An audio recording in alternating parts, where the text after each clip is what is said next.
अत्यंत दुर्दैवी घटना या ठिकाणी घडते। गणेश बनसोडे नावाचे दलित आमचे बांधव बार्शी नगरपालिकेमध्ये कामाला होते। वर्षानुवर्ष या ठिकाणी दुर्दैवाची गोष्ट आहे की बार्शीमध्ये अक्षरशः 10%, 20%, 30% पैसे या ठिकाणी दिले जातात। अनेक सावकार एवढे माजलेले आहेत की त्या माझापोटी मी त्याही वेळेला आंदोलनामध्ये बोललेलो आहे, महिलांच्या शरीराची मागणी केली जाते बार्शीमध्ये। इतकी दुर्दैवी आणि नीच कृती या ठिकाणी सावकारांच्या मार्फत बार्शीला केली जाते। कोणताही राजकीय पुढारी किंवा कुणी त्यांना खतपाणी घालत नाही आणि घालू नये अशी त्या प्रत्येकाला विनंती आहे। आज या बनसोडे साहेबांचं घर उद्ध्वस्त अक्षरशः झालं, कुटुंब रस्त्यावर आलं, ती माय माऊली ठाय पडून रडत होते, टाऊ पडून ते मुलगा बारका या ठिकाणी बोलत होता। काय दुर्दैवी घटना आहे, काय चाललंय बार्शीला आणि ह्या सावकाराचा बंदोबस्त का होत नाही।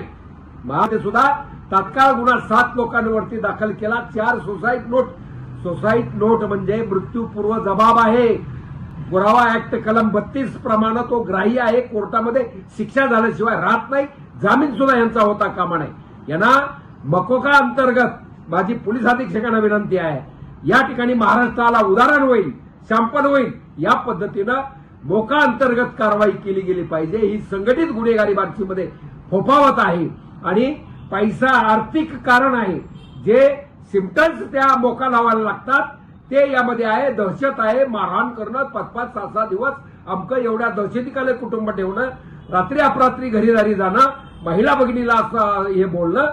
अहो काय चाललंय बार्शीमध्ये। या ठिकाणी या गुन्ह्याला मोका लावा साहेब आणि मोका अंतर्गत कारवाई केल्यानंतर महाराष्ट्रामध्ये या अवैध सावकाराचे धाबेदार आणतील। त्याचप्रमाणे या ठिकाणी डीडीआर साहेब तुम्ही काय करताय, तुमचा एआर या ठिकाणी मार्केट कमिटी किंवा कुठं असेल, एआर काय करतो? कारण तुमच्या मार्फतीनं सावकारीचे लायसन दिले जातात, परंतु जे लायसन होल्डर यामध्ये काय आहेत, कोण आहेत माहित नाही। फार विचित्र परिस्थिती पैशाची आहे।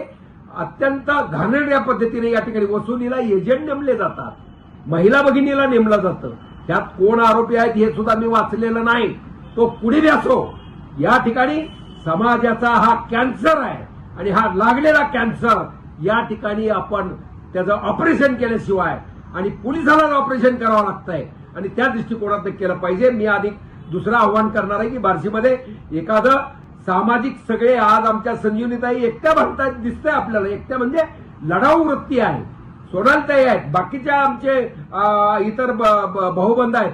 या ठिकाणी आपल्याला राजकारण विरहित एखादी सामाजिक संघटना, भगवंत ब्रिगेड किंवा कुठलं तरी काढलं पाहिजे, ज्यामध्ये बार्शीमध्ये प्रत्येक टपरी पानाची नाही, मटक्याशिवाय तिथं काय चालतच नाही। अरे सीओ साहेब त्याला पॉकलन जीसीबीनं कराच चुरा जाग्यावरती अनेक संसार उद्ध्वस्त झाले। ह्यांनी मात्र मोठे मोठे काय गडी कडी बिडी घालतात हातामध्ये, काय त्याच्यात काय काय चाललंय, कुठं चालली बार्शी या ठिकाणी या करायला तयार आहे। पण ह्याचा बंदोबस्त झाला पाहिजे। आणखी कुकडे साहेब वगैरे अत्यंत डीवायएसपी साहेब सगळ्यांचं डेरे साहेब अभिनंदन करतो। आणखी जसं वैरागला फिरवले ते आरोपी, त्याच पद्धतीने हे सावकार सुद्धा त्यांच्या गल्ली बोळामध्ये फिरवला पाहिजे।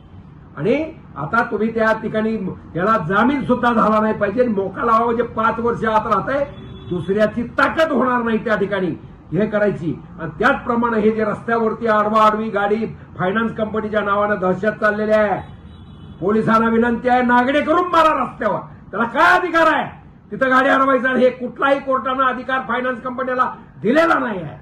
आणि त्या दृष्टिकोनातनं इथं गुन्हेगाराला त्या ठिकाणी नेमलं जातंय।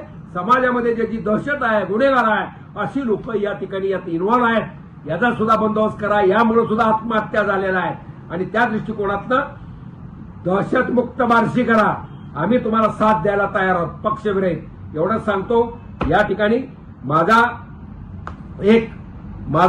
भगवंत नगरीचा रहिवासी या नात्यानं माझ्या माय माऊलीच्या दुःखामध्ये आम्ही सहभागी आहोत। या ठिकाणी परत कुणाचं कुंकू पुसता, माझ्या माय माऊली माता भगिनी कुणाच्या एखाद्या मुलाचं छत्र बापाचं न हरवता या ठिकाणी काम झालं पाहिजे। एकानेही आत्महत्या करू नका। मी टाकली पोस्ट, किती वेळा मी बोललोय, काय तुम्हाला न येऊन सांगायला काय? मीच नाही, माझ्यासारखे अनेक रुस्तुमे हिंद पडलेत। आम्ही छोटे कार्यकर्ते आहोत। आमच्या संजीवनीताईला सांगा, आयला नाही जर त्याचे कपडे उतरवले त्या भाडकाऊचे, तर मला मला स्वतःला खात्री आहे माझ्या बहिणीपेक्षा जास्त माया त्यांच्यावर आम्ही करतो.